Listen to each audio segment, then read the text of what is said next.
Hello, ladies and gentlemen of YouTube, and welcome to another episode of Fanalysis, Star Wars. I'm Retty4, this is Grey Jedi 91. Hello. This is Evan Nova 95. Hello? This is Jen Sarai 1. Hello, YouTube. And this is Antoine Bandele. Hey guys. And both of us said YouTube again when we meant to say internet. Matt, lead us in with the description of what we're covering today. This is Jedi Council Acts of War. This is a 4-issue tie-in series with the Star Wars Republic line of comics. This was written by Randy Stradley, who came up with the idea of how to kill Chewbacca in the EU, and also co-wrote Crimson Empire with Mike Richardson, his writing partner at the time. And this came out back in June of 2001. 2001 or 2000? Sorry, I think I might have written down like the wrong year. It was one of the two. So it's after the release of The Phantom Menace, but it takes place before The Phantom Menace. Although it couldn't have been written with this in mind, it probably ties in most strongly with the Darth Plagueis novel as far as like other material. So yeah, that's basically like what this is. So let's go ahead and get into this, guys. Reptilian invasion. Yes, essentially sums it up in one note. We open up with the attack on Awandor, as the Republic goes, a little sort of expeditionary force is getting attacked out there and calling for help as they face the Injure one-to-one, pretty much. Doesn't go too well for them. Yeah, basically it just gives us the meat for what the Council are going to be discussing in the next scene, where we jump in and see their reaction to the crisis, or rather the secondary reaction, because obviously Mace has already done something about this. Right, yeah. This is this isn't like readily apparent, and it's not really a flaw per se. But I remember when we spoke about Emissaries to Malastare, Antoine specifically brought up like some of the pros and like the descriptive quality of like what was going on of like the environments. There's like almost none of that in this issue. And I didn't realize that at the start, but it's almost all like just dialogue and action. There's not a lot of, so here's what's going on, or here's what this person thinks. It's kind of show and not tell, but to almost the detriment for once. We could have done with some flowery kind of prose leading us into some of these scenes, I agree. A bit, yeah. It's very basic in how it's presented. It's just saying, here's the history, here's what's going on, here's what the future issues are going to be covering, and... And to an extent, that's appropriate, because what we're seeing is a lot more simple, and it is mostly action-based, as we said before. So it's not like there's much thematic kind of interplay going on, but unlike the previous issue. So I suppose it kind of fits. The other thing I would like to mention is the simplicity also kind of makes the point that this is just the Jedi Council dealing with any random issue. This isn't like something like the Clone Wars, where it's a galaxy-shattering event. This is literally just them dealing with a brushfire conflict. Like, yes, a particularly violent brushfire conflict, but still just a brushfire conflict. I agree with that. It's just, and again, it's not necessarily a problem. I just think it's not the most engaging way to, like on reread. You know what I mean? Like I reread things like to revisit if it's particularly well written. And it's not to say this is poorly written, but there's just not a lot pulling me into this. So it was drier than I expected it on reread, because I remembered liking this more than I think I do now. Still like net positive for me though. But anyway, no, I can agree with that. It is somewhat reliant on the visual material it's putting across, and the kind of, I guess, the emotional tone, because there are some pretty emotional scenes here. But in terms of actual thematic substance, it's one of the more basic issues for sure. It's definitely one of those story arcs, at least for me, where it's actually better to go at it from a hardcover or an omnibus, because each individual issue doesn't really... It only really all comes together if you have the whole thing, for me. Mm-hmm. When did you guys get into it? Because we didn't mention that this time. This was one of the ones where I read pretty early on. It was one of my early introductions to the EU, as it were. For me, it's the same story as last time. Like, I found it way later because I started with the comics after it had already gotten into the Clone Wars era, and it was already great. And I went back because out of excitement to see where it started. And this is just like I'm glad I read it. It bridges gaps. But I mean, up until the release of the Darth Plagueis novel, which came out in 2011, 2012, something like 2012. that. 2012. I never really understood the point of this story, like in terms of like just the gravitas of like the Injuri. You know what I mean? Like they seem like a big fat deal all of a sudden, and it kind of comes out of nowhere without the background from Plagueis. So, but this was a story that I got into late, to answer your question. Yeah, same here. I didn't actually read this story until I obtained the. I can't remember which omnibus it's in. I later got hold. Thank you, Rise of the Sith. I later got hold of the trade paperback, which I'm holding here specifically so I could scan pages from it more easily because I was doing research on Kukruk for Warp Null versus Kukruk. My God, that was a while ago. But yeah, we're getting old. Yeah. What about you, Antoine? And again, it's pretty much just. Oh, sorry. I read it. I remember I always got this one mixed up with the one. I think the first Grievous comic, because I always mistake Giat for the dude who gets killed by Grievous in the beginning of that comic book series. So I read it sometime in like late middle school, early high school, something like that. But I always like got it mixed up with like another story. And you, Evan? My story is basically almost exactly the same as Matt's. The only difference is I had actually heard of Micah Giat, before reading this because he's actually mentioned briefly in one of the Jedi Apprentice books. So I knew his name, but I didn't know what he looked like. So hearing that he actually had a visual representation in a comic was actually something that motivated me to check it out. Oh, cool. We'll get into it more later when it becomes more relevant, but I actually really like the character of Giat because, everything he does, given the fact that this is basically his only appearance, essentially, you get a lot of character and a lot of... not uniqueness, but he's a particularly kind of flavoursome Jedi for the amount of time he's given on page, as it were. I think I agree with that. I like him. I mean, he's not like my favorite Jedi or anything, but he's cool. He's one of the most memorable parts of this series for me, looking back. Yeah. Now, before we move on, I think it's probably worth mentioning that one of the major reasons the Yanchori are bigged up as such a threat to the Jedi specifically is, in addition to like their physical strength and weapons, they're also one of the few species that has an inherent immunity to mind tricks. Yeah. So, particularly dangerous when you pair that with their, proclivity for violence. The two that were sent to originally deal with this crisis, before Mace had probably looked up or anyone had probably looked up the kind of status of their species, just kind of assumed that it would be a case of, we can just go over and do the usual Jedi negotiation thing and it'll blow over. Not so. And on top of that, we also have the cortosis issue, which, as you said before the recording, Evan, this is the first time it's been used in comics, right? As far as I know, yes. It's not the first time it's ever been mentioned. It was it was showcased in the novel I, Jedi and maybe the Thrawn trilogy, but we can't confirm that for sure. Right. I thought it was funny that Adi Gallia was ignorant about cortosis. Shouldn't that just be like something that they teach you on the day you built your lightsaber? Is that this is like the one substance that you didn't worry about if you run into it? She's like, what's cortosis? Especially with her, because of her long career. Yeah, she's the one who sticks around for ages. She's the one most experienced, but yeah, she's not even the youngest on the council at this time. But the council kind of agrees that they're going to send some people. They get they ask for volunteers and gather some of the big guns they've got available, as well as some of the ones who kind of tag along as either being Padawans or just because they're invested, I guess.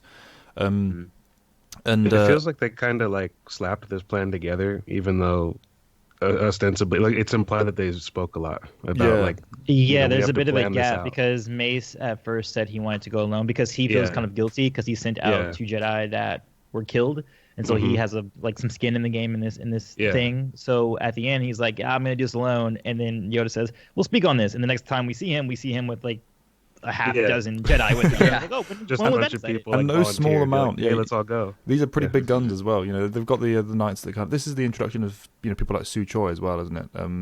I think. Yeah. So you got people that are kind of created for and this they actually story. got to bring Stacey Teen for this one. Yes. Yes. With piloting. Yeah. But he can't pilot all the ships. Precisely. Exactly. Which is why they complain when they're like, I wish he was on our ship. Yeah, this is actually the first time we ever really see Saisi fight, funny enough, at least comics. Oh, actually, no, wait, the Obi-Wan game had him fight, and that came out before this. Okay, second time. That's true, that's true. But it's the first time of, with any real significance. Yeah, but before we cut back to the Jedi, we actually go to the Sith, Darth Sidious and Maul being evil.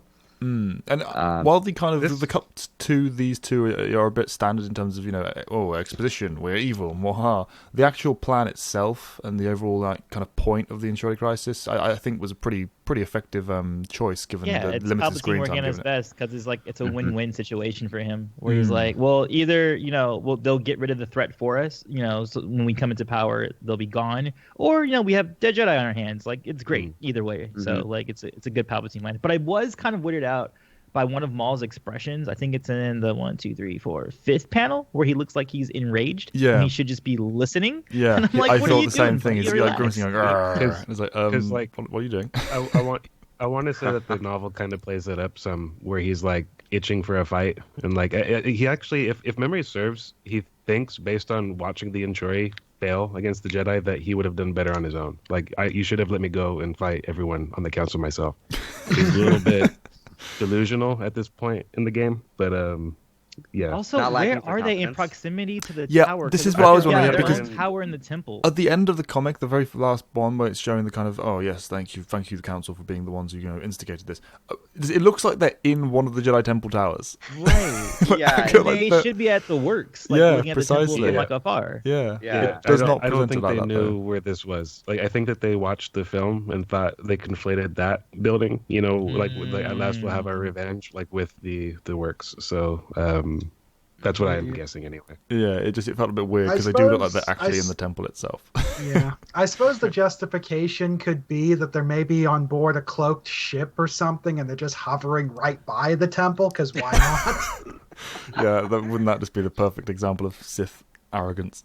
That's one that way to somehow put it, pays off. But anyway, jumping back to the Jedi. Jedi, and we got Micah Giat, Obi-Wan, and Kukrook in his first ever appearance. I love how young Kukrook is here, because that kind of bulky, sizable alien, it's difficult to kind of get across that youthful nature, especially when, again, this is retroactive now, of course, but knowing what we do about his age later on and his his presence in the rest of the EU and the longer stories way down the line, it's nice to see this version of him and see, yeah, I get that this guy is he's in his early days as a Jedi. He's still a Padawan. I mean, he still has a beard though, so let's not get that he's got like a full. Oh beard. yeah. He's not also, like a kid by any Obi-Wan's means. pretty old but, too. As a in terms of a Padawan, he's still pretty old. Oh yeah, he's not a kid by any means, but it's just that kind of Yeah. that feel about him. That he's like he's a talk to the masters. Yeah. His kind of outlook on the world. Cook shows up later in Legacy where he's like, old. So it's like that. It does stand out that he's he's quite young compared to most of his later appearances. But he comes off older, like during the Clone Wars. You know what I mean? Yeah. Even though he's like Obi-Wan's age. Yeah. Yeah, he rapidly matures. That's for sure. And I love that we get Micah. We get Micah playing playing a little game with the apprentices. And it's a funny one. I like the lesson. This is cool. This is keep them grounded. And, don't forget in your pursuit of the Force that you can learn the simpler, more grounded tricks as well. They're important. Sometimes a trick is just a trick. I love that line in particular. Just sums it all up. This to me is like the strength of this issue. Like I said, it's not a particularly interesting conflict for me relative to many of the others we get. Not to say it's bad. And again, until you get to Darth Plagueis, it didn't have like firm context for why it's being told. But the character interactions, they're very charming characters. I feel like that's the reason they jumped back in time, was to because this is quite a bit before where we left off with emissaries. That's well after the Phantom Menace. This is before. I feel like after the films have come out, it's like, okay, flesh out these characters that are on screen, give them personality, and they do things like make Stacey the pilot when that's like a little blurb that we know about him, but they do something with that. It's part of the story. It's not just like tacked in there like surface level details. It feels fleshed out and real, and that's what I like about Micah. He feels like a fully fledged character, even though we don't get that much time with him. For sure. And I think you can all agree with me when I say that everything about Micah Giat screams Jedi Sentinel. Oh yeah, definitely. Oh yeah. And it's rare we're going to get to see that on the main characters of these side stories. One thing I did want to mention though is I found it a bit odd that he mentions. I kind of get where they were going with it, but it doesn't really gel with my idea of the Force, that they can sense the stone but not the color of the stone. So that I was like, that's a bit odd. Wait, you think that they should be able to sense the color of the stone? I think in general, like with the Force, I think it should be that. Maybe not the Padawans, but I don't think that in general it should be that. You'd have to have very specific I'm gonna say I senses. disagree. Yeah, I'm gonna say I disagree, because the intent was like, oh, we think the black one's in there, so they're using the Force to remember its position. I don't think they would surmise like no. that The it actual was black or situation white. itself. No, the actual situation itself. It being kind of was tricked, perfectly fine. I don't have an issue with that. But I think he specifically mentions that. Oh, I wasn't aware you could tell. The color when it's hidden with the Force or something. I think he mentions that.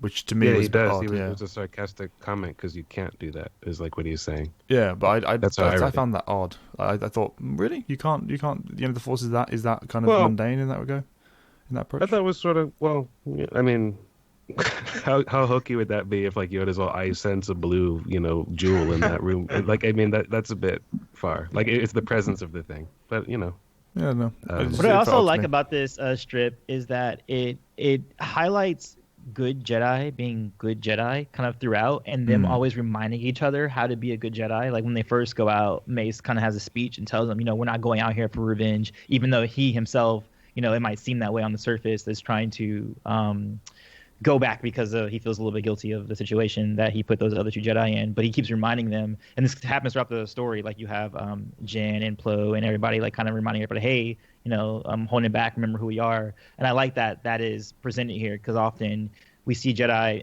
in storylines either like not doing it right, but this is, I feel like, at least consistently throughout, is Jedi doing the right job. It presents it as a struggle for agree. them. This isn't something they can just breeze through. He has to remind them, put aside your self-righteousness. Yeah, and also that they're not perfect, that they do need that that partner there. You always need that balance and that check. Relationship with somebody so that they can check you. Absolutely. It works because I don't want them to be unfeeling robots, and like they lose so many of them, their brothers and sister Jedi on this mission, that it's appropriate they have reactions. But the one thing that's funny, because I was looking at it as you were saying that, and I completely agree with what you're saying, but there is one panel where Mace is talking, and it looks like Qui-Gon's just staring at him, waiting for him to stop talking. Like, please stop talking, Mace. We have to go. I do want to bring kind that of up like that. Later, I'll be honest. Something about his expression. But yeah, because I feel like it could have been even more so, but that comes up later. There's another example about them kind of feeling the being artwork's checked a as well with little Micah later, which hit I and miss particularly like. sometimes. Oh, about the artwork, can I just say I'm not convinced that whoever drew this knows about Oppo Rancisis' snake body. It looks like he's just he's got a tail. I went looking at them, and I was trying to find a snake tail, and I was like, I don't think so. I think this person there is a tail pointing out the back of his robe, but it looks like from their perspective they just got a tail on as well as being bipedal. Right now, like that's what it read. Yeah. I can't remember which page, but I definitely know there was a page where it's just poking out the bottom of the back of his cloak, because I thought, that's weirdly positioned if he's coiled up. So I was visualizing it just bipedal with a tail in addition. Speaking of the art, I do like when the Jedi Cruiser is leaving with our little squad. There's a nice silhouetted kind of sequence, and he's like their capes wisping in the air. I think that was like really well done. Like it was, some of the art in here is pretty good in terms of its framing and the color palette. You mentioned the cloaks. Also, this isn't a stealth mission, so it actually makes sense for them to be using these cruisers for once. Yes, considering our criticism from the previous issues. Yeah. Like they did kind of abuse them. Although they really need to arm these things, for Christ's sake. But yeah, just going back to what you said about the cloaks, Antoine. There were a number of times throughout this arc that I kept noting, oh yeah, those robes look really cool, or the silhouette of that character looks really cool. They did a lot with the different, very small details between the characters' clothing. They actually did kind of highlighted how they were all wearing slightly different garb, which I really enjoyed. Visually, you can do a lot with comic art when it comes to that kind of free-flowing robe or cloak. Mm-hmm. So, and then we get a short demonstration of Cortosis' shield. Yeah. When Micah Giat commands Kakruk to take a swing at him with his lightsaber, and then brings up the Cortosis bracer he's wearing and deactivates Kakruk's lightsaber. The one thing I did like, it is nice that Kakruk is like so hesitant to it. Yeah, I was going to say, do it, Padawan. It's like, oh, okay. Just to force him to, yeah. Which is interesting because like if this was your first introduction to Kakruk, and like just visually, he doesn't look like someone who would like, be all that hesitant to fight. So I love how that comes across too. Again, it's also a recurring giant theme. Yeah, exactly. With him, is a trope of because that person's so big and throughout life they're used to like harming people or just being feared by people. They tend to be kind of meek and coy sometimes. Mm-hmm. The other thing I did enjoy, though, like just in terms of the way the artwork was done, was Micah's posture as he commanded Kakruk to have a go at him. The way he had the Cortosis shield basically almost behind his back, and then as Kakruk came, he turned and raised it. Because what I kind of like about it is it kind of says something about the way Micah fights overall. He's very much about the misdirection and the deception. It's like, here, I'm just standing here. I'm not doing anything. Cortosis shield. Yeah, which fits his character as well. Very small amount of page time of him overall, but he does take up quite a large part of this arc. So what they do with him, in the short space is very effective. They keep him in, self-contained in the story and effective despite that. Mm-hmm. And So actually that have him leads us coming into out a of space hyperspace, which I actually think the formatting of the comic is done really well because they say, it's an attack, but they don't show you right off the bat, like on the same page, who it is they're attacking and what's on the other side. Very similar to if you had like in a shot in a movie, you have their reactions, but you kind of linger on that and then it gets the reader to go like, what's next?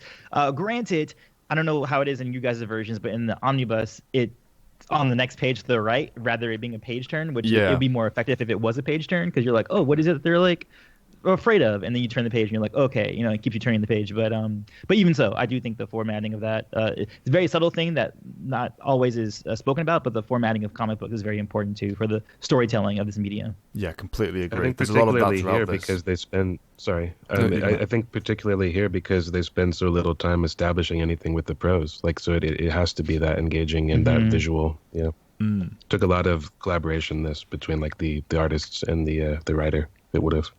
And the panel work as well is relatively simple in this one. So, relying on the kind of dramatic page turn effect and other little tricks like that is even more valuable as a result. Because they don't do that much with, the angling of the panels or the kind of camera shots, as it were, of the artwork. It's relatively simple on that front this time around. So. Mm-hmm. Yeah, so we get Saisi Tin showing up his unique way of escape.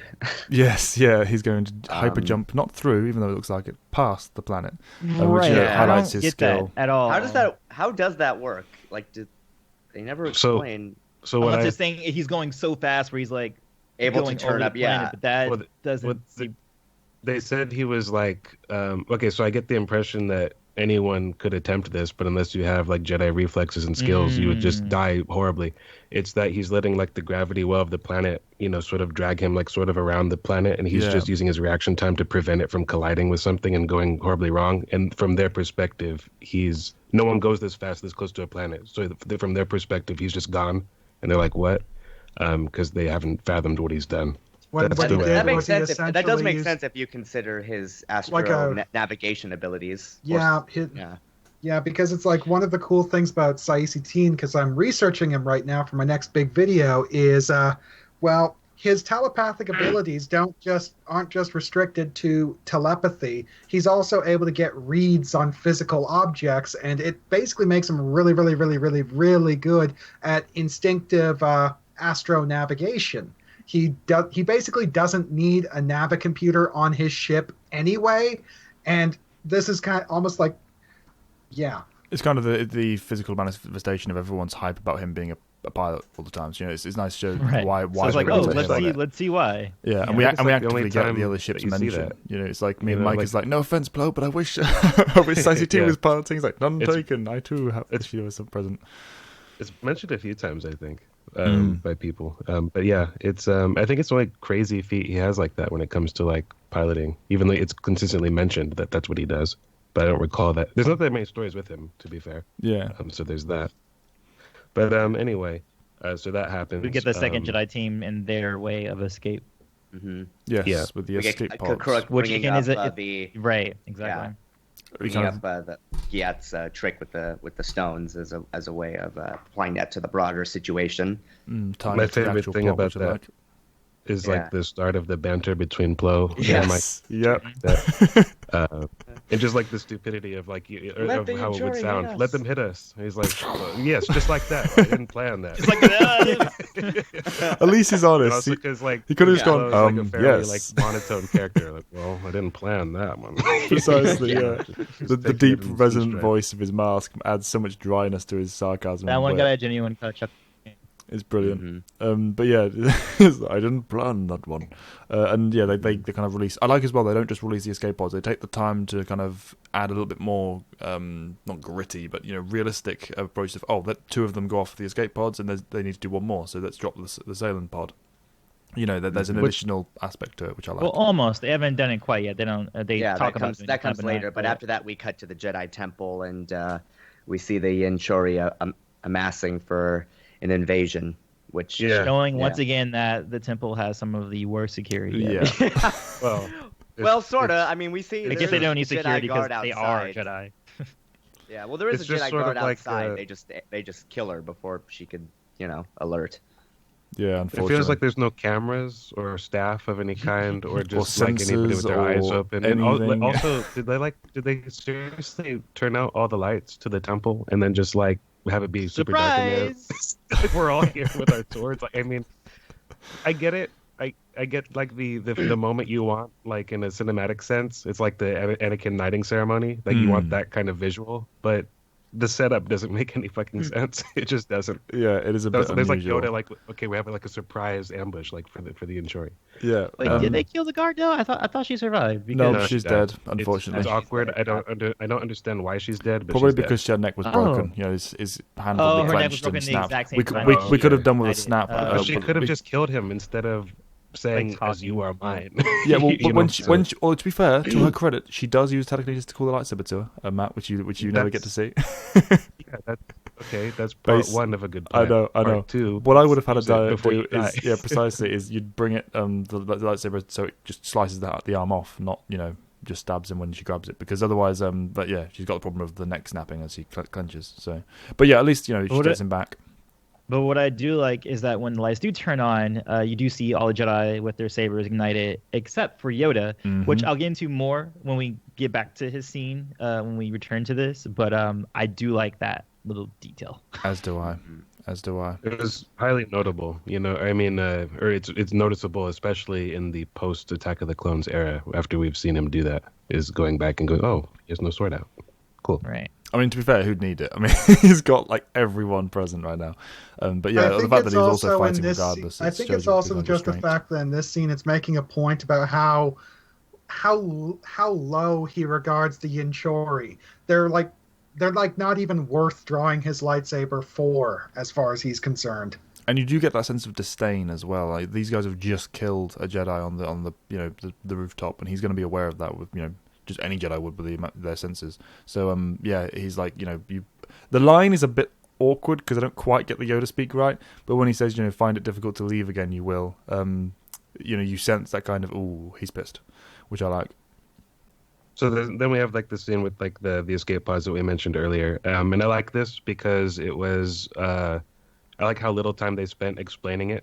Like there is explanation, but it's coming as they're doing it, so it's very we're moving the plot forward and the action is taking place at the same time, sort of like with that Ocean's 11 kind of theory, the way that movie was rendered, whatever. But yeah, I like that. Anyway, and then after that, where do we go? Because Adi's team. Yeah. This part. What are they doing? They're taking a bath. They seem to be lounging. Yeah, I don't know. They kind of just sort of this. get out and swim. I didn't get that either. My initial impression was that they kind of crashed and they'd fallen out or something, but that's clearly not what happened. So, it seems like they just landed, and it would have made sense if she was being sarcastic, like, "Oh, if you two are done with your bath, can we get moving?" But it seems like they were just having a bath. Well, swim. It's not written to sound that way. Yeah, and they're like undressed when normally they have clothes on, right? Yeah, it's very strange, very strange. But yeah, they take their little swim and then head on into the town, apparently with no urgency, of course. Do you like the speeder really design? Like the panel of them, like the one that's like sort of like a upward shot of them, like with the ship in the background and their head popping out. That's a well done piece of art, but I just don't get why it's happening. I also like the speeder design. It's quite bulky and simple, but I don't know, it fits the kind of the greater ship they arrived on. I really like that. But yeah, they head to the town and they discuss how the Inchori are technophiles, so they kind of come up with the idea of, okay, let's talk about being introducing a new design. Come up with this cover story before they left Coruscant? Yeah, you'd think so. You get that a lot in these kind of stories, where the characters are like, oh yeah, we should probably do this and think this and that, because they never write planning scenes in these things, which I kind of get. But at the same time, this scene could have been like, as we discussed earlier, or as we mentioned before, remember everyone, we're doing this, not, so we should probably have a plan. And have it be, oh yeah, I just made this thing up as well, which could be checked in a half a second on the holonet. Wait, this is complete bullshit. This isn't a thing. Especially for technophiles, they might look that up. Yeah. But anyway, it was never meant to hold water for long. So that they go in and investigate the kind of situation Is that a very pun? Quickly. Yeah, I thought that too. And they go and find the there clearly isn't going to be where the Injure are, so they check it for that very reason, and are ambushed by the Deveronian and the Injuri. I love the little engagement here. This has got a nice bit of teamwork between all the Jedi. You go high, okay, as you wish, and then they've got grab her him. with her Adi with her inverted grip. From Yes, Jedi Power Battles, I noticed that in the as well. previous Yeah, comic, and they have it here. Yeah, I thought that as well. I was like, oh yeah, cool. I mean, I hate reverse grip, of and course, I wonder but too, at least it's consistent. I wonder if Jedi Power Battles established everyone's lightsaber colors, or was it already established beforehand? And Jedi Power Battles. It would have been at the same time as they were making the game. They would have been okay. What color lightsaber does this guys have? And then they would have checked with the kind of greater continuity people. I imagine it would have to be that because it's too consistent to not be. Because I think Adi's original toy also had her with a red blade. So she really suits a red blade as well to me. Like she's one of some of those characters where the colors just really just fit. Like yellow with Plo, and I definitely agree with red with Adi as well. It just kind of fits her style. I definitely prefer it to the blue one she was given in Clone Wars. Yeah, it's one reason why I remain quite disappointed that George Lucas decided to retcon all of the lightsaber colors with Attack of the Clones and restrict everything to blue and green because, well, the lightsaber colors as a rainbow always looked cooler. And yet differentiate them again when TCW came out. So. Or anything new came out. It was never a case. It was never a hard, glad rule. So it was just really irritating. But yeah, I always thought it was to do with how the colors appear on film. I thought that was some of it. Like maybe he had some kind of reason. Like I'm sure that yellow is hard to see, for example. Well, I thought the reason it was just because, it's difficult to tell who's evil or not if it's not blue, green, and red. Yeah, sure, there's that. But I mean to say, you know what I mean? Like I'm sure that some of it was just you can't see like a yellow blade. Like right. Initially, it was only supposed to be blue and red, and Return of the Jedi came out with green because the Jabba palace scene was all done on a blue backdrop. And so they're like, we can't see it. So they're like, oh, let's just change the color and give him a green lightsaber. So that's the reason. That's the only reason, at least out of the canon story, whatever. Is why there's different colors to begin with. Because before it was just supposed to be blue and red. Yeah, and that was late in post too, because if you watch like the very, very, very first Return of the Jedi trailer ever released, he actually has a blue blade. Yeah, and I'm so glad for it because it gave us that branch off into the more varied colors that we get before they clamp down again later on. So on a side note, Plo Koon and everybody coming back. Oh, good. Well, I was also just going to say that the other reason why I'm so glad for the EU giving us a massive spectrum of colors is it really got away from the whole idea of lightsaber colors being determined by the alignment of the wielder, which I've never liked it because I've always seen it as kind of a childish notion. A lightsaber is a piece of technology. Sure, you choose the blade color when you build it, but once it's set unless you rebuild it. And, whereas having the expanded universe showing all of these drastically different lightsaber colors really makes that point. It's like there's no color associated with a specific aspect of the Force. It's what color does the wielder himself like and want to use. And tell Connor about bleeding lightsabers and purifying lightsabers. Nobody tell him that. But anyway, I will say this though: it's a good thing I know happy with all about that shit. Kyber crystals from New Canon can suck it. But yeah, I just like it just for the basic reason that it gives us some variety. It's nice to have visual variety on screen and on page. So for that alone, I'm on board with the multiple colors. But yeah, we get the fight playing out. Like I said before, the teamwork involved. You do this, you do that. Leadership and response. I enjoyed that fight, and it was a simple one, but it still got a lot of dynamic action involved. So yeah, but they wrap up their little mission and then confirm that the HQ is not on their planet, and they get in touch with Plo and Micah, who are in a little bit of a more stressful situation on their end. That's one way to put it. They're being pinned down on a placement in the sky. Yeah. So hold your position, she says. It's like range is kind of limited. Yeah. No. Is this just me, or do these two pages kind of change between issues? Is this the end of an issue, that last panel where they go into their platform? Because you get one page where it's saying hold your position, she says, and then the next page he says hold your position. It's kind of like the conversation starts a bit and jumps back on itself. If it was between issues, I get it because they're reintroducing the kind of situation and what's happening. But otherwise, it felt like I had to flip the page back and forward and realign the panels for it to flow properly. Or is that just me? I don't know. I didn't have that issue. I think it's just you, man. Oh, let us know in the comments, guys. Am I being an idiot, or is that a thing? Okay, that's blunt. By the time they see this, they'll forgotten we read this. Yeah. But in any case, we get an introduction to Plo Koon's little weather manipulation abilities, which were first established in the episode 1 visual dictionary. So Is that what it is? I thought he was just TKing smoke around. No, he I is know actually that, credited with this. Yeah. It's specifically attributed to like being able to like physically alter the environment, which I think is probably just telekinetic manipulation of particles or whatever to control temperature and things of that sort. But a very like just easy way of describing a very boring chemical process. So let's move on. Precisely. You know? Well, just one thing. I thought his ability to do that came out in the Essential Guide to Characters.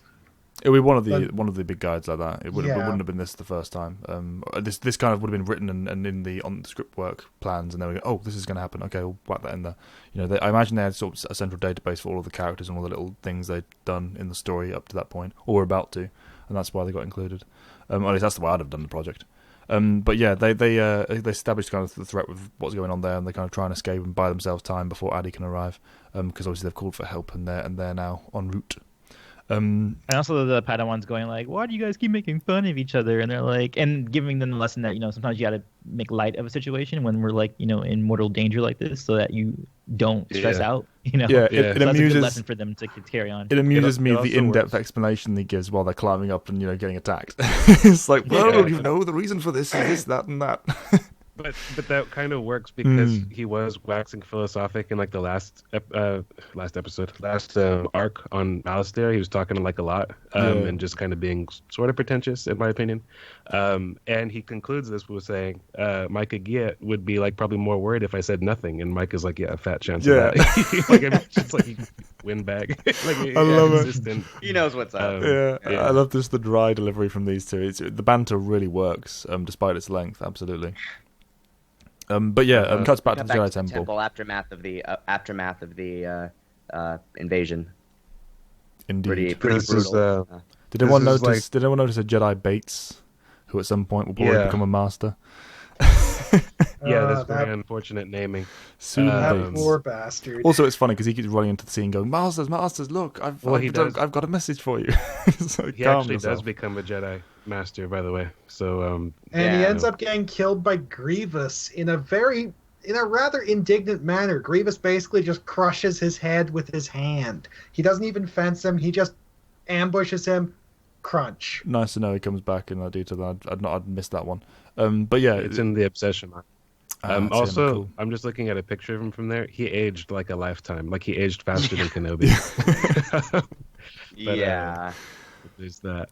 We got Yoda interrogating the Yinchori, which makes for pretty hilarious visual.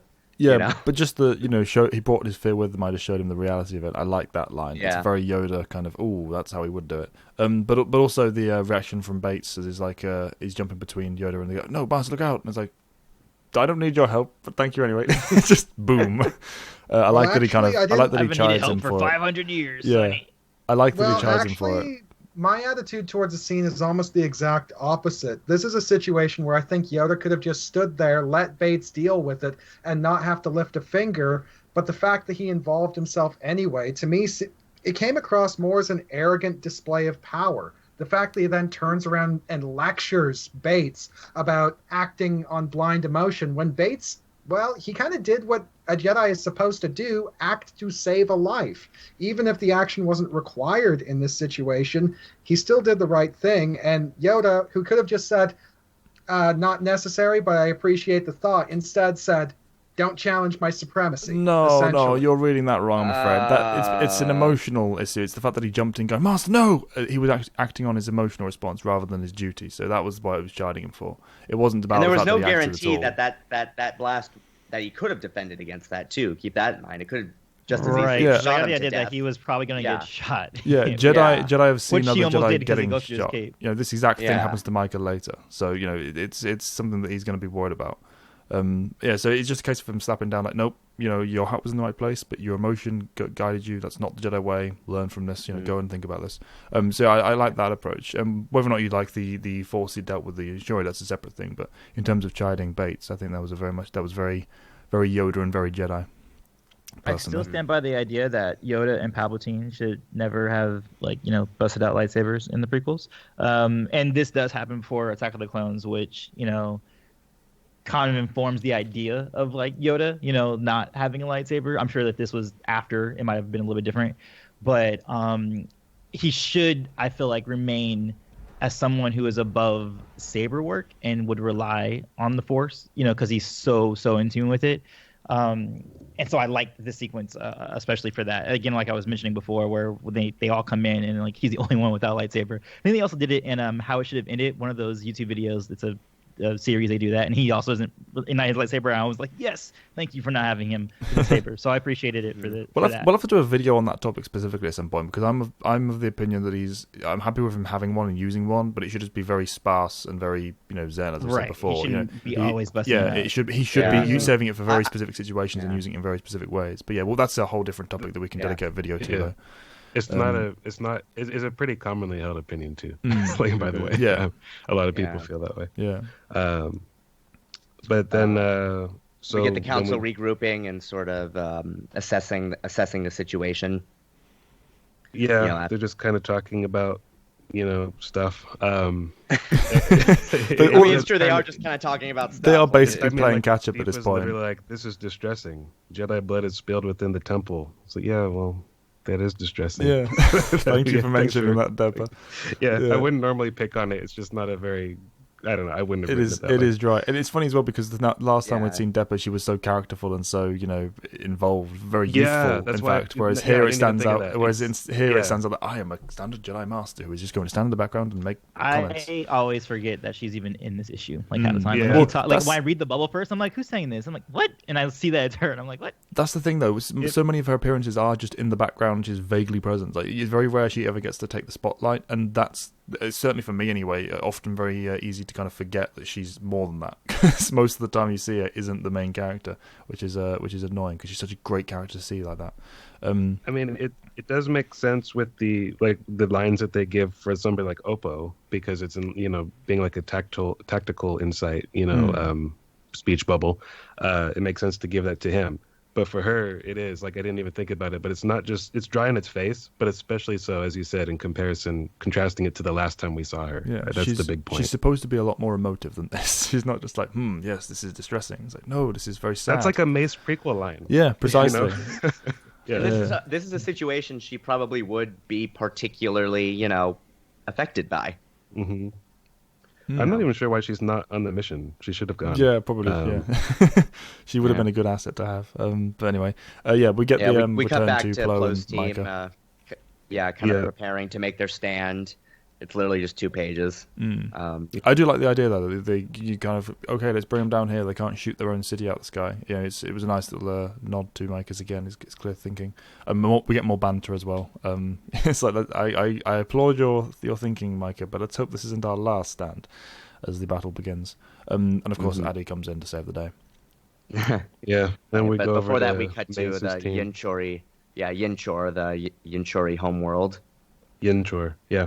And this is Qui-Gon and Obi-Wan, who Obi-Wan has like almost nothing to say throughout this whole arc, by the way. Yeah, until the they come back from doing reconnaissance, and they, I guess Qui-Gon is like, they've located where the ship is. Yeah, I love that moment. It's like, by the way, they've also found the ship. Boom. Right. I didn't stop them from doing that. Sorry about that. Yeah, what's even great is like Mace is just nonchalant. No matter, ships can be replaced. Yeah, which is good. I like the idea. It's perfect. Like that's Jedi detachment, done well, because they shouldn't really, care about vehicles and stuff like that. Yeah, especially because, as far as they're concerned, the ship is it's just another asset. And the thing about assets is that at the end of the day, assets are disposable. And they're not worried about not being able to get off the planet, because they know that worst comes to the worst, they'll just hang around here for a few weeks and someone will come pick them up. So, it's not... Right. And that's worst case scenario, that the other missions haven't gone as poorly as they have. And the other thing is, worst case scenario, if they need to get off the planet, they could just steal the ship. Steal a ship. It's already established that the Inchori are technophiles, so... Yeah. Very true. So after that, we cut back to Plo's team, and we get our first major action sequence with a lot of these characters. We see Micah fighting for the first time, and just to hammer in the Sentinel thing we said earlier, yellow lightsabers. Yellow, and 2 of them. So 2 of them. Very rare. Yeah, you don't see too much. You definitely don't see too much dual wielding in the pre Attack of the Clones works. Mm. And at least from this era, NJO did it a lot. And again, it's Ashrad head in the last one. Oh yeah, we do get it, but it isn't very common. You know, I think those two are the only examples, in fact.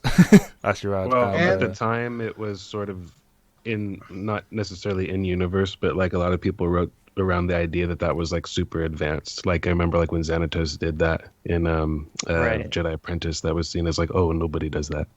But anyway. And the other thing I do like, though, is like talking about Micah Giet's fighting style, like carrying over from what I was saying earlier about the way he kind of kept the Cortosis shield behind his back, then turned and brought it out. I like the way that his fighting style is based around a lot of turns, where it's almost like he'll come at you with one blade, get you to look at it, and then you're not paying attention to what that other blade is doing. I like how how that has relevance to the art as well. There's a lot of kind of pivot swings with him, kind of waist level pivot swings. So it kind of him and Plo as well. Plo's doing the exact same thing, but with the Force and blade rather than just two blades. You see them kind of almost always working back to back, not directly but separate. And they kind of I imagine through the art they had this kind of spinning kind of circle defense thing going on. It was just visually, it was very cool to see in this kind of massive group fight they had. It was a nice focus over the over-shoulder shots and stuff. The other thing I do like is also how they differentiate Micah Giet's fighting style from Asharad Het's, because when you look at the artwork of Asharad Het's comic in Emissaries to Malastare, he likes to use the two blades at the same time, both out in front, a lot of pincer-style strikes, whereas Micah Giet is more about turning and using one blade to set up the other, more of a 1-2, 1-2 rhythm. They've put some care and attention into how each of the Jedi are fighting, particularly not the main characters, but the more distinct original characters. They've given them kind of looking back at Suchoi, for example, he's basically doing the Yoda thing before Yoda did it, with the leaps and spins in the air in a Taro style. So they've put some thought into how each of these characters moves around, and it definitely portrays well in the art. But at the same time, one thing I like about the Suchoi thing is that he's almost got a bit of a Trikata thing going on, where he won't activate his blade until right before he's actually attacking. It's like he'll come at you with his lightsaber turned off and not turn it on until he's actually in range and is, well, it's almost like he'll just not turn it on until it's already going through the air. But as we said, the fight wraps up with we also get sorry. What was that? Her being in danger, Kakruk's master being in danger. That's literally what I was about to say. Yeah, we get I actually was confused because I thought she was a Padawan for a second.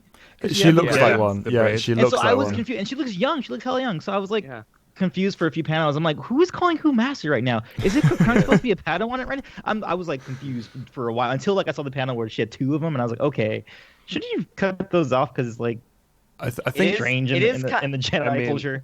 It is kind of an entertaining contrast, though, just to have someone like her be the master to someone like Kakruk, just visually speaking. I like the dynamic that creates, you know. Yeah, I love the idea as well. I wish we'd had more from her, because she seemed like a pretty cool master. Yeah. And yeah, she certainly cares about a Padawan, because she jumps in the way here and helps him. Doesn't go quite so well the second time, but... Well, we'll get to that. But anyway, Adi's ship finally arrives, and they make their getaway. We get Micah Giat. Yeah, we get Micah hanging for his life. They got some fun shenanigans here and then added some flavour to the action beats. The one thing I'm not a big fan of here is the visual of the Jedi kind of heave ho, like they're all just grabbing on. This should not be this difficult for you guys right now. I actually thought that was actually kind of cool. Like I actually like visualized them being a team and getting everybody in, less of it being like a hokey thing, but more of like the team thing that I was talking about before. I like how it plays and how naturally it does, and the dialogue and back and forth and such. But to me, just the fact that they're struggling this much, given what we see them doing both in this story and out later on and beforehand, it's like I feel like, are you really struggling this much right now? Like I feel like it was a bit over the top personally, but it was no major thing. Like it was just a minor gripe. Like I was just kind of I will also say him just kind of trusting gravity completely, like that's very Jedi. Just like, well, I'm just gonna let go and see where this goes. And also, do I ignore my friend Plo? I would be like, trust gravity, trust me. I'm flying the thing that caught you. But also, Plo's he's talking about Plo's like, should I listen to my friend Plo? Nah. No, never. I also just loved how blasé he looked as he's falling through the air. He's just so casual. He just doesn't care. It's like, yeah, I'm falling. Yeah, it reminded me of Obi-Wan with the falling, or the water scene in Revenge of the Sith we spoke about recently. It was very much the case. Oh, this is just a thing that's happening now, I guess. I love it. Gonna roll with it. Jedi being Jedi. But yeah, and Suchoi, like nice flying, of course. No, naturally. Yeah. That's another thing too. Like Su Choi is actually also noted to be a skilled pilot as well. All three of them are. Su Choi, Plo Koon, Yeah. and Saisi Tin. They're renowned pilots in the order. So yeah, Addie too. It's cool. Addie as well. Yeah. Yes. Did she fly in this here? She doesn't fly in this arc, does she? It's one of those rare exceptions. I can't remember if she did in this arc, but there are comics where she does. She was the star of Jedi Starfighter as well, one of my favorite Star Wars games. So yeah, she can definitely fly. But yeah, we cut back to the temple with Bates and. He looks like the Fresh Prince of Bel-Air. Right Yeah, it's a little weird. He actually does have the haircut. That's the funny yeah, thing. it's just his enthusiasm. It's like, Masters, I have news, and it's like, thank you, yes, but can you just calm yourself? We don't need this updates every 5 seconds. I can't get over how this dude aged. He looks so young here, and when you see him like during the Clone Wars, which is only what 10-ish years later, he looks like he's 79 years old or something like that. He's been through some shit. Maybe it's just stress gray. Extreme what the cases heck was of he it. doing in the interim? Hard drugs. But yeah, we then get the Sidious and Maul exposition again, right? Talking to this one involves Gark. Well, Gark. Well, Maul's just kind of standing there. It's just Sidious and Gark guessing. Yeah, discussing with their little question. Why do they choose this one guy? I mean, why is Sidious dealing with these people? He's gonna cross over into other comics. I know. Reason, It's just so stupid. That I mean, would to be honest with you though, like even discount Darth Plagueis the novel, right? Why would he have chosen the Nemoidians? They're so even like bumbling on. You know what I mean? All of his pawns are so beneath him that we see in like these stories. I also think that the reason why he picked Vili for this particular situation is, while it says something about what he thinks of the Yinchori themselves, but it's also the point that he wants someone who can't possibly be connected to him. And would you honestly think that the Dark Lord of the Sith would directly hire someone like Vili? No. It also this is what happens when someone is promoted beyond their level of competence. It Not lays you. the groundwork. It lays the groundwork for Vili to eventually refer to Darth Sidious as Bobo as well. Yeah. So that's valuable. God. Why was that a thing? But anyway, we cut back to the intro homeworld, and we get all the Jedi finally regrouping, and we get our first really, really big ground battle. I love the urgency of this moment when they're fighting quick with me. You two stay behind, and the rest of you on me, and they leap out and just go straight into battle. I love the portrayal of the struggle here as they're fighting through this swarm. Because even Jedi Masters are going to struggle with an entire army. Saifi's actually fighting, not just piloting. And also Ithkoff is taking the lead. He's like, on me quickly. It shows some of his leadership role, which is very nice. And the thing is that it also kind of makes a little bit of sense that the Jedi would be struggling in this fight particularly, because you got to consider what they're coming up against in the Yinchori. They're 7-foot-tall lizard people who are clearly superhumanly strong and could probably soak up quite a bit of damage. Like, sure, cut their head off with a lightsaber, they're dead. But I kind of got the impression that you could hack off one of their limbs and it would just piss them off. I mean, they're reptiles for one thing, so that's in the back of your head from that alone. But and the lack of mind trick abilities. These people are not going to be able to be. You can't manipulate their senses very easily as well. So it's a real threat. And then you put that even further with the Cortosis weapons, which unfortunately comes up in our next sequence. The battle kind of plays out, and we just want to talk about the emotional beats for this, right? I mean, we said about the action; it's as good as the rest of the comic is, and it's very well paced, very well shot, for lack of a better term. Again, we really need to find the term for that when you angle a panel of art visually. But yeah, for lack of a better term, now framing. I guess, but that's also a separate thing. So it's weird. We'll look into that at some point, though. We're professionals here. But yeah, the main thing to talk about is the emotional beats attached to this scene, which to start with is Lilith 2 Caesar's death, which oh god, it hurt. For someone we don't really have to care about because she's only here. Yeah. You're like, oh god, really, no, and this is going to carry over because Kukruk. This is something that's going to stick with him. Which is I love fun. his reaction too, and the panel of like him triple decapitating. Yep. And that's very out of did it character for him in a great way. He would never do that unless distressed. Yeah. And the color informs what's going on too, because you have like this very dark kind of silhouette. Not necessarily because the lighting would necessarily do that, but because you have the option to do that. And I think that's done very well by the artist.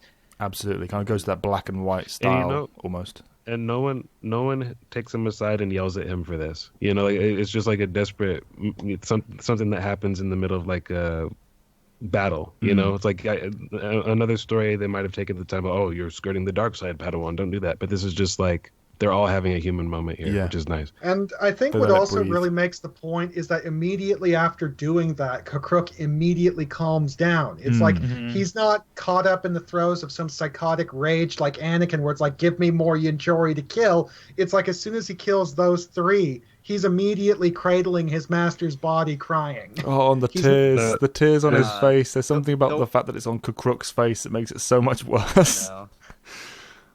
Yeah. Now, the one question I had here, because, like, you know, there's more fighting after this, right?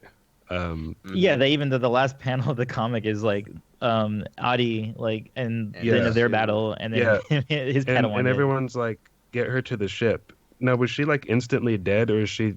Presumably like, she's still kind of alive? clinging on, yeah. But we just don't see the moment when she actually fades. Because it comes off like... First of all, I would send Obi-Wan or Kakruk with her body back to the ship, and I would keep Mace like in the fight. I would do that. That's number 1 for sure. And number 2, like the next time that we see this group, it just seems like she's firmly dead, because they're like lay her in like a place of honor with the other Padawan who died. She clearly passed on the way back. Yeah. I could have done with like just her just being dead here, but then that wouldn't make sense for like clear-eyed dead in the middle of the fight. So I mean, it's just like a little bit like there's probably like an issue change here. Yeah, the best thing I would have gone with is had her fading on Kakruk's shoulder. Like he's like, "No, Master, stay with me." As he's running, that kind of reaction. That would have been harsh. Yeah. Also, it does kind of make sense that they send at least one Master back with the 2, because these two are both Padawans. So sending them back to the ship would have been no, definitely not Mace. Yeah, completely agree. It would have been Qui-Gon or one of the others. But yeah, Qui-Gon would have made more sense actually, because he had less to do here than the others 3. You know, so. Yeah. But though I will say that the idea of poor Lilith 2C's, like Evan just mentioned it, just expiring in Kakruk's arms, like Kakruk had to deal with that. Right, no, I'm wrong full stop, because Obi-Wan doesn't go back, Obi-Wan stays. Yeah, no, it's Mace. That's what I'm saying. Yeah, it's sorry. Mace eats Saisi. Yeah, precisely. Kakruk. I'm completely wrong. Yeah. Ignore me. They do send masters back. Apologies. we leave this we cut from this very, very sad emotional battle moment to politics. Of course, yes, because it's the perfect time to have it. Although I suppose it does add a certain amount of emotional gravitas to it, because we hate it more. It's like, oh, can you please stop politicking while this stuff is happening? You know, this seemed like a poor choice for deviation in the story, like for me, before the contextualization of like the Darth Plagueis novel came around after this, because this just seems like, why is everyone so involved with this story? Like, why is the Chancellor, like, why are the Inchori so important? You know, like that's just how it felt to me. And it's funny that we say that, because it came out so much later as well. You know, 2012 is literally 12 years after this. So to have that bigger gap between the validation and the actual execution of the original moment is interesting, and something you don't really get with Star Wars. The Inchori were created for this, right? Like they weren't like a thing before this. No, they were created for this, as far as I'm aware. If it had been a case of like the Mandalorians or like something that you know about, like just from like other lore or other stuff in the lore, then I would get, you don't need to build it up. But here it's like, where do these guys come from? But yeah, I really, looking back on it, I would never have expected Plagueis to make sense of all that, but I'm glad it did. Absolutely. Again, benefit of having Lucino at the wheel. But yeah, we get the context, and the fact that Valorum's brought in all of his political favors, which again it sets up the Phantom Menace situation as well, because he doesn't have those favors to call in later, which is why he struggles. He's burnt his capital. Helped break down his hold on the government, which another win for Palpatine. Precisely, yeah, another part of that plan. And it does also say something about the tragedy of Finus Valorum himself, because sure, he wasn't exactly the shiniest figure in the setting, but he wasn't a bad politician. He was well-intentioned, even if he did occasionally skim off the top. He did want to do the right thing, but the problem is that he was deliberately being undermined by the Sith Lords, who went out of their way to present him as the worst thing possible, even though he was actually decent. Ultimately leading up to that call for no confidence. Yeah. So it's a nice setup for that as well. Yeah, but returning to the battle. We cut back to the battlefield, and they bring the bodies of the Padawans into. Well, I like how Mace kind of asks like Suchoi, "Hey, are you good to fly?" And he's like, "Of course." Like just immediately, it's like another good moment for Jedi. Like Yep. the same we had with Crook, he's able to have the emotion but turn it off. He also has his own emotion and then turns it off because they have to set themselves to this task. Precisely, because that's the key point. They have the emotions, they just deal with them. They don't. It's not about not feeling in the first place, which I love. That they kind of constantly hammer them in these stories. It makes them both more engaging as characters, but also the Jedi more engaging as a philosophy, something that people can understand. The other thing is that when it comes to dealing with grief, sometimes it just really helps to have a practical task to put yourself to, just to give yourself a few minutes to put it to the back of your mind and focus on something else. Yeah, for sure. There's also one point I want to mention as well, because we kind of skipped over it. The cut back to the ship with the people who, with Adi and Suchoi and Thrakreen. Is it Thrakreen? What's his name? Ythreen. Who? Ythreen, the Padawan of Suchoi, sorry. The cut back to those three, when he's like, I don't want, when May says before they leave, this is a retreat, I don't want any more casualties, and the next cut is them kind of recovering and obviously mourning for the Padawan. I love that shot. That was really powerful. They didn't have to say anything. They never showed any of the fighting. It was just a case of cut back and reaction shot. Brilliant. Yeah. And then on the start of this scene is the party of masters arriving and seeing what happened, and Wendy's like, no. Yeah. It's like, oh, fuck, this is exactly what I didn't want. Precisely, and you see it weighing on him, and we'll get it a little bit later as well, but that weight kind of carries through to the end of the story, and the different reactions from the characters. That's the thing is, like, when you have people that are paying attention, I don't want to say it that way. It's not just paying attention to the EU, but like I get the impression that the writers who helped craft these stories enjoyed it, like you Lucinos and what have you, because we've been talking about like how this tarnishes Valorum's reputation. We're talking about how it affects these Jedi.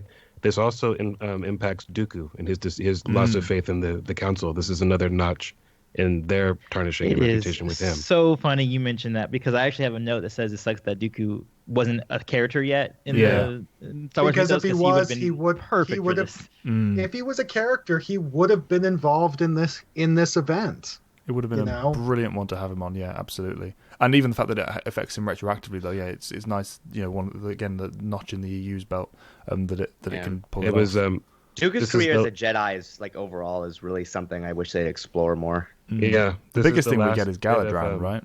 In this very run. Yeah, sure. Yeah, but like this is like the last.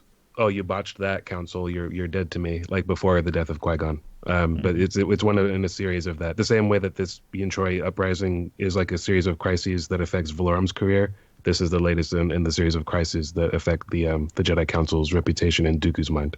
And it also really says something about just how it's like the years leading up to the Clone Wars basically saw more and more conflicts like this starting up. And the thing is that while there are quite a few of them, this one particularly, that were instigated by the Sith, I kind of get the impression that there were quite a few of them that weren't. Well, they'd have to be, for no other reason, just the scale of the galaxy. Yeah, it's one of the problems of that they face as an order. But at the same time, it's also the kind of the domino effect. The Sith Lords instigate one conflict, which causes problems, and lets a whole bunch of other groups that are thinking of starting some shit know that, shit can be started. Okay. Leaving the order to put out the fires across the galaxy. But yeah, the other easy too. It's like that. Sorry, it's just easy. Like it's that whole quote. I love that idea of taking advantage of the darkness that's always been there. This works for us. Yep. just let matters be. I like that because normally things falling to the villain's lap is bad writing, but with the Sith and the idea of the dark side overall as well in the galaxy of Star Wars, it works so effectively. It's just this is kind of payoff from something we did like 10 years ago. This is a happy accident. Let's roll with it. I like that. I see the panel you mentioned, by the way, on Operensis. Yeah, with the tail. He does have a very short tail sticking out there. It's very small there. But but we jump back to the last emotional beat of the battle. Of course, is pretty much the main one, the one that gets given the most time, and I really like the way they handled this. I could have done with a more believable death of a master because they just kind of get shot by a sniper. But apart from that, I love everything about this one because both the reaction by him and the fact that he's got enough time to talk to his companions, to impart that last lesson as a master, as a council master specifically. He says, Plo, don't start being sentimental on me, and put aside those tears, Obi-Wan, and as well with Qui-Gon, and no more, don't go settling on those thoughts of vengeance. Vengeance. Yeah, he's being a master even to his last moments. Yeah. And Qui-Gon again, just kind of standing there, he's not said anything. We've not seen a scowl or anything. He's just kind of, you can see him, that idea settling on him and just weighing on his shoulders. And it does work. I don't know. Did Jedi Apprentice was that a thing already at this point? I would say it would probably was. It was probably getting started. Yeah. Because there is a sequence where he rages. I forget what it was. I think it was his companion or something. Tao. Yeah, that's what it was. Yeah, late in it though. So I think that's why I was wondering. I don't know if this happened before. Or it was probably in the works though. Again, there were so many things that haven't come out, but the people who were creating the things were aware of. I really wonder how it was like those story meetings back then. I know, right? Who was talking to who, and that sounds. It was great though. They did a really good job with it though. They really need did. To talk to someone and get that information because that is. Yeah, we should do an interview with somebody. Discussion. The very loose, not defined, and definitely not made official story group that must have existed back in the day. Yeah. I don't mean to distract from that, but just pulling it back for a second to Yaddle's insight into what's going on. Yeah. Could we have researched the Yinchori before we went to Yinchor Jedi Council? Because you guys had the information there, it was just right there. I think this would have worked better for me if she was the intel is codified and we can't read it, and she only just broke the code now. Yeah. And here's a revelation. That would have made sense. This is just we didn't bother going into our vast archives that know everything to figure out what we're up against. Yeah, that's crazy. Absolutely. If an item does not exist on our records, it does not exist. Yeah, precisely. So if it exists, therefore it must be. You won't know until you check. But yeah, I agree, Matt. It was a bit weird, and also the fact that she goes through this kind of stream of I think this, I think that, I think this, and then immediately it's confirmed back. Yes, we've just had this confirmed for us, and she's like, ugh. Why we get that brilliant panel of Oppo and Deepa just kind of just literally not face palming, but just she looks like she's face palming internally. Yeah, absolutely. But yeah, the other part of obviously Micah's passing is he passes on the kind of the emotional wisdom to his friends, and then also gives them a lightsaber. Yeah, I like that as well. Hang it if you think it's worthy. Somewhere in the temple if you think it's worthy of it, and they put it on the seat. See it. Yeah. They put it on his seat. Oh, I love that. On a highest respect, which he deserves, because that'd be great if they did have a room like that, a room for people's they must fallen Jedi. They must. We see them do these things or things like this. I don't know that there's a dedicated room for it, but there are shrines. I think what they have is a memorial hall, because I know for a fact that Qui-Gon Jinn's lightsaber eventually ended up being put in there. After Obi-Wan built a new one and stopped carrying Qui-Gon's lightsaber. That's cool. It's a tricky one because on one hand they're not supposed to have attachments, so having these kind of physical memorials to their past it doesn't quite gel, but on the other hand the emotional side, the familial side, it works so perfectly. So it's all about. I can see why you can still have memories and not have for sure. No, I'm not. I don't mean to criticize the idea at all. It's just veneration. It's not like they're trying to be possessive. Yeah, absolutely. It's not like they went and built a statue of Qui-Gon Jinn. I imagine they probably just put his lightsaber in a display case with a little plaque. A little plaque that gave his date of birth, date of death, and listed a couple of his accomplishments, and that was it. Not a statue. For sure. No, and I don't mean to criticize the very idea, but I'm just saying I can see why it wasn't massively present in the stories. They have busts of the last 20. They have statues of their history. They have all these. It's all just not about letting your attachments you down, impact your decision making. You know what I mean? But your history, you can hang on to that. That's pretty much all the Jedi can own is their history. And we know in the temple exterior they've got giant knights holding up pillars. Yeah. So we know that they're not above statues and whatnot. But yeah, I can see why it wasn't massively present in a number of stories, because some people would look at the Jedi philosophy and think maybe not. Not that I agree with that. Again, big props to whoever, I don't know if they call these people directors or head editor or whoever it is, but the framing again is really nice. With the realization. Even the aftermath of everybody, thinking about it, and you have Stacey Teen, telepathy probably filling his death or whatever, which is kind of hard to think of. But no, the frame directly after the morning with Qui-Gon Mace, it is a white backdrop instead of maybe perhaps a black one, and that alludes for me the explosion that happened in his sacrifice, and that carrying over into this very stark feeling that they're having, and you have the stark color, which represents what internally is going on with those characters as well. So I think that again, they're doing very well with using the medium to its what it specifically can do, and making that represent what page. Making use of the tools they have available. Right. Yeah. Which they do throughout the entire Republic run as well. That's so pervasive in all of them. Even the bad stories, they use that kind of those kind of mechanics. The other thing I like about this is just the illustration of Micah Giat as he's laying against that fuel tank dying. It's like the way they got it illustrated so that when he's viewed from the Yinchori's perspective, it looks like he's holding his hand to his throat to like halt bleeding. It's like it looks like he's just trying to stay alive for just another few minutes. But then when you view it from the other angle and notice that, oh wait, he's totally got his lightsaber squirreled away in the crook of his arm there, and is basically got the emitter right against the fuel tank, and then click. Yeah, I like and the line work too. It's like the most most important thing you could ever learn about the Jedi. Not afraid to die for a worthy cause. Yeah. That's good. That's good last words. Absolutely. And then seeing the Yinchori's reaction when he sees the ignited lightsaber, eyes go wide because it's like, oh fuck. The shot of it as well over again, the shot, quote unquote, over the lightsaber. So it's like showing you the diagonal kind of field, but where you get the reaction in the moment from Giat, because that's obviously the thing that matters. It's his moment, but also that reaction at the same time. It's very well using good page space. But also dying with a smile. Yes, yeah, and a trick. It's another trick from him. Come closer. I have wisdom to impart because I'm betraying my people. Why would I be loyal? Yeah, we're willing to die for worthy cause. I like the gravitas of this, like how this ripples throughout the galaxy in a way that I think they can focus on now, because like there's less going on. It's a less hectic time. Like, and it's probably been a while. It's not the Clone Wars where people are dying all the time. Yeah, because like there's no way that they all have like this reaction like all the time. But just the fact that they can all take a minute, even the ones back on Coruscant, to be like, oh yeah, so that you guys felt that too. Insidious can tell.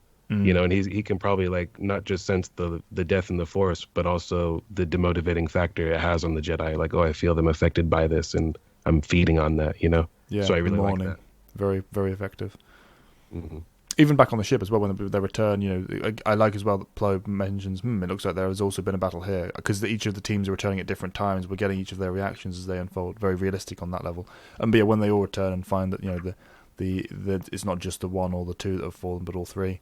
We get the kind of discussion between Mace and Qui-Gon, talking about the difference between grief and guilt here, because we get exploring all the different responses to this. It's not just a case of the personal loss some of these are feeling, but also Mace feels responsible, which I like. Right. But in the background, you see Plo and Crook taking solace with one another. It's kind of a small homage to Luke and Anakin's moment with Ben and Leia. And Leia. So that's a good moment. Yeah, it's a kind of homage to that, but also it's nice to see just on face value. But yeah, to answer Qui-Gon, I would say guilt is stronger than grief. Like, if I feel personally responsible for someone's death, rather than just seeing their death, I think that would hurt me more. Yeah, for sure. Especially when it is actually your fault, which I don't think it is here, but that can be the case sometimes. Mm-hmm.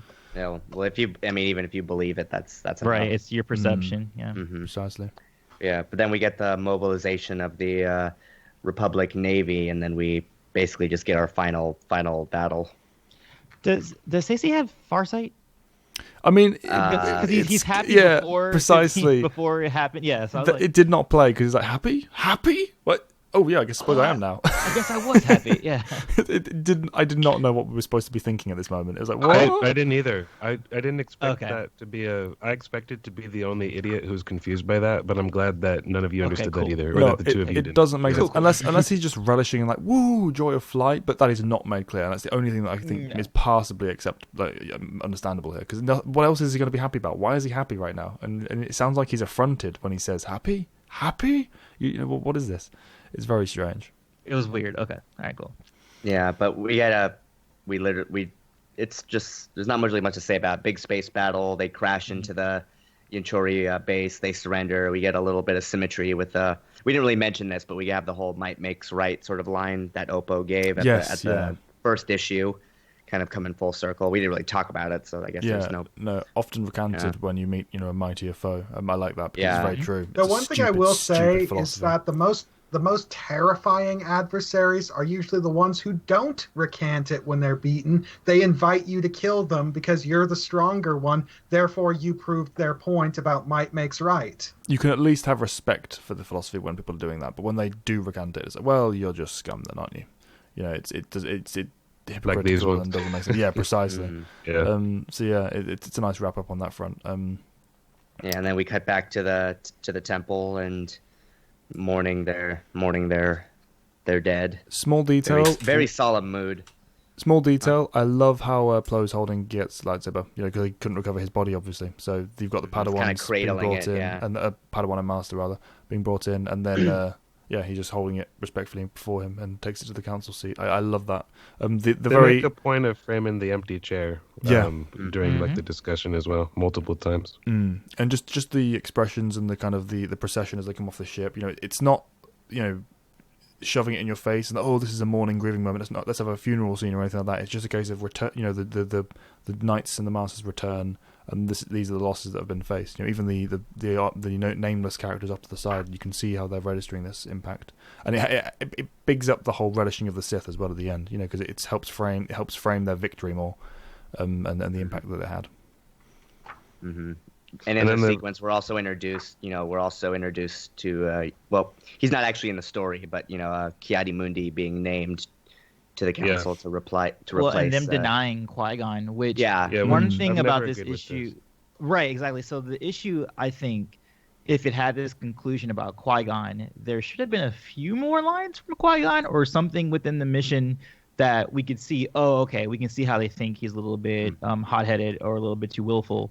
Because you do get that one scowl, and then you get Giet saying, "Get that mind of revenge, like out of your." But it's like that wasn't enough for me to validate them saying what they said at this point. And if I were to give it a rewrite, I would say, "Hey, give like maybe Qui-Gon a scene or two, so that this portion of the story makes a little bit more sense." Because really, Qui-Gon doesn't do much, and Obi-Wan doesn't really do much in the story. And this was an opportunity for them to be a part of it. It definitely doesn't work. If this was like your first introduction to Qui-Gon being a hothead, it definitely wouldn't really. It's one of those. Just they're tying in the line from the films. You'd be on the council if it weren't for your whatever, And that's fine. Take that line and maybe make a strip, or even follow this up or something with him hearing about he was denied and maybe his reaction to that or something, but don't leave it hanging, and then we'd have to just say, they just don't like him. Aside from the fact that I don't imagine Qui-Gon particularly cares about being on the council. Right, he wouldn't. He actually wouldn't care. Yeah, I've never agreed with the rationale anyway. I think you should have a voice of dissent up there, instead of just being, he's The other reason why is because if they consider him a voice of dissent, then putting him on the council would be a good way of kicking him upstairs. Give him a management position so he can't go out and be a dissenter. He's instead just forced to rant and rail from behind a desk. If that came to be, he would just step down. No, he would not stay with that for long if that was the situation. He would not respect it. And also, I don't think the Jedi would think in that way.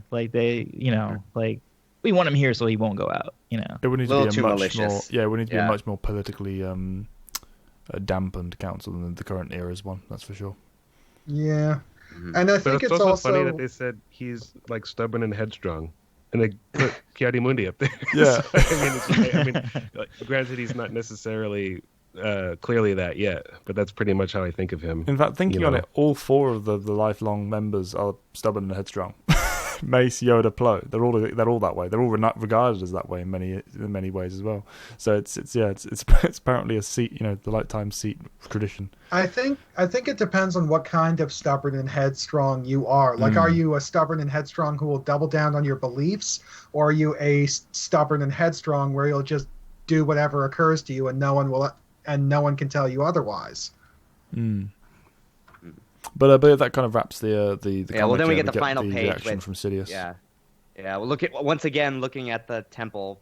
Literally from within the temple. It just has to be one of the four towers and not the central council one. Yeah, because the last frame is the four towers. And it's maybe they rented an apartment so they could have a spot where they can do this. But we know that there's a massive. We get like many road. And obviously they haven't seen this yet in the films, but the rotary shots of the temple and how isolated it is in terms of height. There is no building this tall. You've got it wrong. You've got it wrong. That's not a window. That's a screen, and it's just like on super zoom. That's what it is. They're really way far away. I fixed it. Like one of those little probe droids just kind of floating. Yeah, like, nailed it. through the temple. Personally, I think that they're just hanging out inside a cloaked ship, just hovering next to the temple. I just had the visual of the droid, just like the camera droid being pressed up against the window. Like, it's like when they kept like, what the hell? What's that? Oh god. Anyway, that wraps up the Acts of War arc.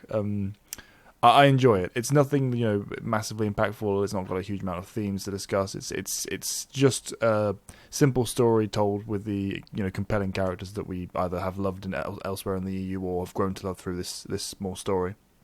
But compelling characters is the key word for me, key phrase. That's the reason it's a solid recommendation for me, but not because of big ideas, as you said. It's because of the characters. Yeah, I like the way they were realized.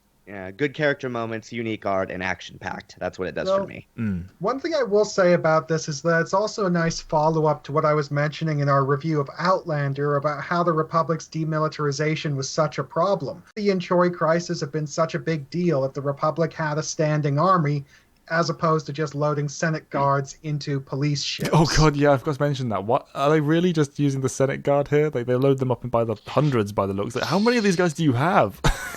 Yeah, these are not the people equipped to deal with this. Yeah, all the Republic has at this point is basically a bunch of glorified police forces. They don't actually have an army, and that's a problem because when you got all of these paramilitary organizations trying to start shit, and the Republic's not in a position to actually put them down because they don't. Well, the Republic is basically toothless. It makes good setup for the Galactic Crisis to come. But yeah, Antoine, closing thoughts? Yeah, I definitely like this one. It's good Jedi being good Jedi. Definitely not one that I revisit a lot or anything like that, or something I think about often. But it's a solid piece. Mm-hmm. Agreed. And there's heavy likelihood that somebody may be listening to us who's read Plagueis, but not this. So there's that. If this will, this only feels super complete after reading Plagueis for me. So that's the case. So our next Star Wars material that we'll be looking at is continuing sort of in this era, the pre-Phantom Menace, but close era. We have like the Darth Maul comic, which is another 4-issue series, that's firmly like Jan Dursema art. So that's what's some really good stuff coming up. And that functions as a prequel to the prequel novel to the first prequel film, Darth Maul Shadowhunter. So you need to read that comic to really understand that book. And that book will be covered afterward. Wait, what? But what about Cloak of Deception? Oh yeah, what about Cloak of Deception? Yeah, what about exactly? That book is so bloody dry that I could feel the pages sucking the moisture out of my fingertips. See, Antoine, see what I tell you? Yeah. Anyway, inside joke. We'll be seeing you next week then for Darth Maul, and then Darth Maul Shadowhunter.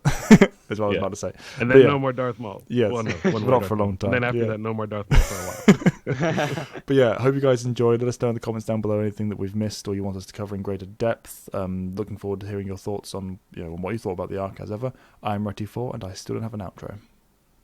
Jedi91, thanks for listening. Evanova95, we hope you guys enjoyed. We'll see you guys later.